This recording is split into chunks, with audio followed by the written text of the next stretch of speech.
What a game. My head is pounding. My chest is pounding. It's sad that I like to feel this way because this is what a great game does to you when you're so invested emotionally. What an epic ending. It was a wild one, but ultimately it was sloppy for both teams. But this game came down to Tua outplaying Herbert and McDaniel and Fangio outcoaching Staley and Kellen Moore. This is a big, I thought we would be 4-2 after 6 games. I didn't think we were going to pull this one out. Thought it would be close if McDaniel had a really good game calling, managed to pull it out by 2. This puts us in a tremendous situation. Now, I do think next week's game is going to be very, very difficult, but it is a game we were supposed to win. Now, the Denver, I think we're going to beat them. On the road to the Bills, that's going to be a really tough one, but we've proved we can match up with them, and really keep it close. So, but, that's one maybe that'll be tough. But then you got Giants and Panthers. 4-2 could easily be 5-1. And if something like this happens, come against the Bills, you never know what could be. So I'm going to cover this game. I think this game is a little, on the face of it, not exactly what really happened. Dolphins gave up 200-plus yards on the ground. It's easy to say, our run defense sucks. But I'm going to cover that. I don't think that's really what it is. I do think Fangio just showed me so much today. It's kind of like, I'm going to get into Tua because I'm really high on that. I'm going to get into McDaniel. I'm high on that. But Fangio, I thought, did the best job. It's like a guy fishing. He lets the reel go, and he snaps it at the right moment. Fangio showed me all that I thought he was today. Stats were one thing, but feel for the game and able to deliver in key moments from a coaching standpoint is exceptional. And the same can be said, too, about McDaniel. They're going to talk about how we didn't really stick with the run game. I really felt like we had to run inside and really be more invested in the run. But I didn't know Staley was going to kind of dial up the worst defensive game plan in the history of game plans after having an excellent one last year. My man Tommy at Mafia Sports Report told me Staley's the worst coach in the NFL, and I'm starting to agree with him now. Kellen Moore, I thought, did pretty good. But I thought he made one mistake, but I'll get into that. But this was a clear, big time win. It's not to say we're going to win every game and we're going to the Super Bowl, but this, in all its messiness, had some nice gems in it. There's still some warts, and we can get into that. That's just football. No team is perfect, but Dolphins fans should be very, very ecstatic. Now, Chargers fans, I'm sorry for saying Staley is the worst coach. You guys played a hell of a game. I thought if you had a semi-competent defensive game plan, you might have pulled this. You probably would have pulled this one out. Obviously, the J.C. Jackson penalty at the end really hurt you. We had this stupid fumble at the beginning. There have been points for us, so you can kind of go back and forth on that. But Charger fans, I hope the best for you guys going forward. You do have a hell of a team. I just don't understand your coach. This was a big win for you guys, but I do believe you guys are going to be in it. I'm hoping the best for you going forward. But for my Dolphins fans, I get really, really worked up during these games. I'm hyper emotional. And like I said, my head's pounding. But there were so many good things. Now, let me start off Tua. Tua's gotten a lot of stuff. And this is not to say Tua is the best. He's not Mahomes. He's not going to, he's not the greatest talent. But this game is about coming up clutch, having a certain skill set that you can accentuate through his system. I do want to see Tua with a better run game and better offensive line. But when you have Hill, Waddle, and Berrios and McDaniel able to do what he's doing against, average to substandard defenses and average to some standard coaching, they can do some magical stuff. And Hill is an animal. What DC in his right mind would have guys that are not even in the speed class of Hill playing one-on-one, manned up on the line of scrimmage over and over and over to the tune of 215 yards and 2 TDs. I was happy with what Hill said. I didn't know his past. I was so happy with what he had said, how he stood up, took ownership.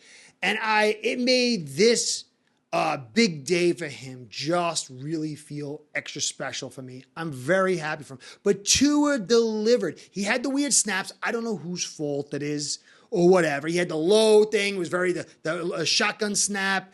He had the pick in the end zone. I guess it was to Berrios. It was a bad throw. But how many beautiful throws. How many rollouts did he deliver? And that touchdown to Hill to go ahead. That's an elite throw. This guy, at the very least, even from his haters, should be getting a little bit more respect after this game. Because, yeah, he had his sight throws. Yeah, the Chargers, which is it was the terrible defensive game plan. And, yeah, there's some guys open. But inside that, the moves to get out, the ability to buy some time and to deliver. That one where he rolled out and hit Berrios for the first down the line was a beautiful throw. There was many beautiful throws. I'm looking forward to going over the film. Tua deserves his day. He's got a lot more to prove. He's got to make sure he stays healthy to get rid of that out of the way. And this is not to say he's the greatest thing since the greatest things ever came by. But this kid is showing a ton. He has through preseason. He occasionally makes a bad play. But look at Joe Burrow, 86 yards on a day. He sucks, I guess. Tua is our quarterback. If Dan Marino comes in, I take him over Tua. If there's some other guys out there that are Hall of Fame guys, I take him over Tua. But Tua is good enough to get us where we got to go if we have the surrounding framework. And the surrounding framework is driven by the coaching staff. Now, I do think McDaniel they're saying, we didn't have enough run commitment. And I would normally agree. We should have ran the ball more, but we will struggle to run a football. And that's something I'll talk about a little later on. But it's not to bang your head against it. It's about winning this game. And when you got so much space given to you, terrible defensive calls, and your guys are getting big chunk yards like this, you just keep attacking. Don't interrupt your enemy while he's making mistakes. McDaniel, I thought, opened up the game nice. He was running the football to edge. I wanted more inside, but he was getting the ball out in different zones, attacking many zones. And he didn't need to get to this inside run game. He didn't need to commit to the run because you were getting what you were getting, even when they had their nickel out there. And so McDaniel should not be criticized for his lack of run effort. Because it wouldn't have been the wise move. They were driving on our defense. They were running the ball on our defense. And the synergy was let them run from Fangio and kind of mitigate that pass, keep that pass down, let them run. And then, from Staley's standpoint, he was very arrogant in the way he called the game. And we were getting chunk yards and big plays. And so it worked in synergy. This won't always work from every team, but this was the right call in every sense. The fourth down call to go to first down, I want to pull my hair out. I was cursing at him. It came through and we got it. So all you can do is say, hey, he called it. It's successful. I don't like it, but that was the right call. And it was a big, big call. And so we had them really in a race that you don't want to be in when you've got guys like Hill, Waddle, Berrios, and Tua. Now, the run game, this is one of the worst run defenses in the league, but they were sitting in the nickel all day. They never left the nickel. And so, against a better called defense or a better secondary that's limiting our pass game, you want to run. But we didn't need to do that because of the calls that were being made. So I didn't like, there was a little bit of attempt to run in the end of the second quarter and in the third quarter, and it was stifled. And I think McDaniel felt wisely that, hey, look, no, just keep passing. So I didn't like we weren't able to run a ball against this nickel because that's all they were doing. They were running 4-man across, blitzed a couple of times. Even a pass rush was no stunts, no swaps. It was all around the horn type stuff. And when you get that around the horn type stuff, as much as I don't like Jackson, and he held a ton today and he got lucky from the refs, he did his job. Lamb, who can pass block, did job, and they did around the horn stuff, but there was no interior D-line to get that interior pressure to really punish this offensive line. And they did what they had to do in a pass game. And when you got guys open that quick and poor coverage like that, everything that McDaniel chose to do was the right thing. Now, Fangio, he let them run. He came out in his nickel. He came out with 2 D linemen, and he had Chubb and he had Phillips out wide a lot. Now, there's some things I didn't like, and I'll talk about it another day. That's going to be a problem in other areas. But like I said, he was letting them do that, and he was covering the pass. It's a pass-first defense. And so we limited their big plays. We slowed the game down for them. We kept putting the points on to keep up with them. And, this defense took a lot of beating, but because of the offensive output and holding the ball, the time differential wasn't too bad. Although I do count running attacks and plays as more devastating to a defense than a pass, but Fangio understood. And when it was 3rd down and 2, and Kellen Moore curiously called empty backfield, and he didn't run the football in that 3rd quarter for the 1st down, or attempted, and he blitzed Kohu off the edge. That was a wise man who outcoached the student, Kellen Moore. And then he came back again in that last drive when we were up by 2 points and called those blitzes and did a little mix with his rush and really stifled Herbert. You got the intentional grounding, and then you got the sack. And this was all Fangio going, I'm waiting. He's taking the shots, like Rocky, taking the shots, and he gets that shot in there because he knows the guy's talent. He's waiting for the right moment. Fangio did a masterful job. He had to protect the pass because we have some inconsistencies in our secondary. This was Fangio being a maestro, and I don't expect to see this every week. I think there are some concerns in our run defense for this, but I'll get into that in a second. Now, before I get into the rest of the good news and a little bit of the reality of the situation, which is to say not everything is hunky-dory, I want to say, guys, thanks for stopping by. I appreciate all you do. This is a nice day, ain't it? So I want, guys, the likes, the subscribes, the comments, the views, all that stuff keeps me in business. So please keep that up. I want to give you a shout out and a shout out to A's per head on this victory day, because without the 2 of you, this show ain't going down.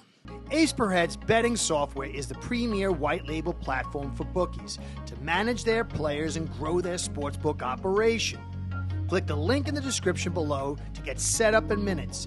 Ask for the Curtis promo and get a special introductory discount. All right, so I'm going to get into some of the unhappy stuff.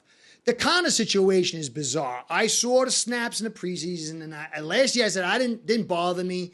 I didn't really feel too concerned about it. But this time, after I saw those bad snaps in the preseason, I just felt something. I said, this is concerning. And it was, Connor had the hold, which is, I don't know, it was a little ticky-tack hold. I didn't really like that hold call he got. I thought there was way more egregious from our offensive lineman that wasn't called. These refs, I think, are, they're a little special in the head, if you know what I'm saying. So I thought that was not a knock on him. I didn't think that was a hold at all. Now, the exchanges of the snaps under center. Connor's going to get the blame, or some people they don't like to. They're going to blame to. We don't know. It kind of looked on that second one. We got a good look at it. That might have been Tua pulling out too quick and not getting his hand on there. I don't know. I couldn't really tell exactly. But that low snap where Tua dropped it, that was on him. So this is one bad one. I'm a little concerned because the confidence factor is a key in these snapping. So let's hope that doesn't continue. And that's a downside. Now back up to the upside. I like the chosen, but you know what? You got Berrios, who doesn't have the ego. He doesn't have the height, But what big catches this guy made on the day. I remember there's a Jets fan that watches me, and he's like, oh, you guys are getting excited about Berrios. I was like, man, this guy's going to, he's the third receiver for us. When you got Hill and Waddle out there, this guy's, should do really well.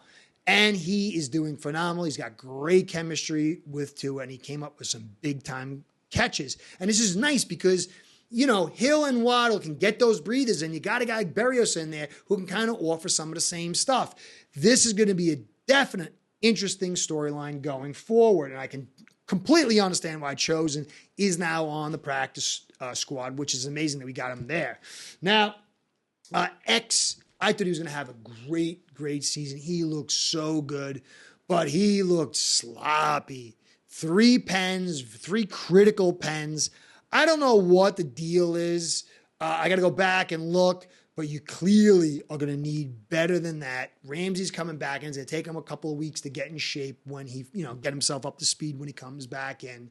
You're going to need X to play better than this because you're not going to get this kind of, coaching and defense and inconsistency on offense in other matchups. And you're going to need X to be X way more than this. I would just call it a blip. They got some really good receivers, but this is another storyline to pay attention to.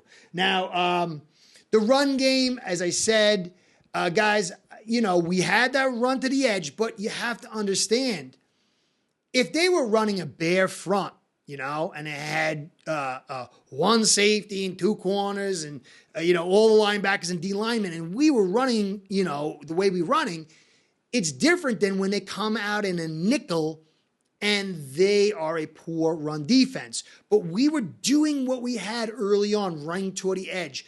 But when you got a nickel and you're trying to break that nickel, running to the edge is not going to do it. You got to run inside so they bring the bigger guys in and then they bring the bigger guys up. Now, we didn't need to do that because, again, their coverage designs and how do you not double Hill? And, okay, maybe the first half and the adjustments were like not whatever. Anyway, so you could see we struggle in the run blocking department. Tehran is going to come back and he's going to help us out because, he is a better blocker than Lamb. Lamb did a good job in his pass blocking, but you could see he suffered in the run blocking department, and Tehran will pick that up, and I think that's really good for us. But I do think there's going to be a continuation of a struggle to run, but we can develop on that. We can see maybe some guys come in or get more practice. I thought Wynn was much better than Eichenberg, but I still wouldn't rave because you remember that interior D front isn't something that's really hard to trot. And they were actually a little bit worse than I thought they were. So I would say we need to be a little more patient. I would say, it's not what you saw in the preseason, and it's not as bad as what you saw here. It is what it is. I think that if we were forced to keep running in a sense where the Chargers were doing more to take away the pass or doing a better job of taking away the pass, we would have still been able to run a little bit and get those pop plays. And I think that's the way this run game is going to be. It's not going to be what you saw in preseason, and it's not going to be the kind to run inside, but we got to wait and see. So don't get down on this run defense of ours, and don't really get down on McDaniel for not calling the runs, because this was a special situation, and we have to wait to see on that. So Wilkins, Sealer, and Phillips came up big. Wilkins is going to get a big contract. He was a big-time player for us. Phillips, he was rushing all day. He was relentless and came up at the end big. Sealer came up big. These are our big interior guys. Chubb had a nice rush once, but a little bit silent. Now, my only concern is when you look at it's crazy we gave up that many run yards.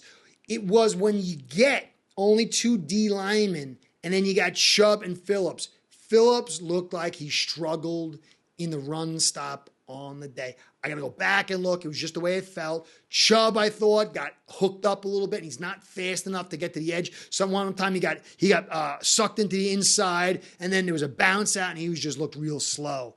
And so that's my only concern. But Fangio, he likes to run 3 D linemen and 2 linebackers. and then he'll have, it's like, a 5 across, but he didn't want to run that. He ran it a little bit early on after he brought the nickel out, but we were running nickel because we wanted to stop the pass. So I got to see a little bit more. If a team's coming in that's balanced and we have to stop that run, I'm going to be very interesting to see. But I'm not really too concerned about what I saw with this run defense because it was Fangio's design. It was take away the pass, and Herbert looked pedestrian, and you got to focus on that more than the rush yards. If we'd lost, it'd be a different story. Now, again, this team just went on the road in a wild, crazy game and came up to beat the Chargers. We still have to get Ramsey back, Jones back. We got Tehran coming back. So there is this influx of talent that's coming as the weeks go by. Every win we get kind of creates a cushion for us. And so Tehran might be back next week. And I guess what you saw with this Philly game, this Pats team is no pushover. They're going to be a tough team. I was 20-25. That's a very impressive job. Now, they didn't get the win. So we'll see how that plays out next week. I view next week as more important win than this week. But what a win today, guys. Be positive. Be happy. Don't be overly say, well, our offensive line's great and don't worry about our run blocking.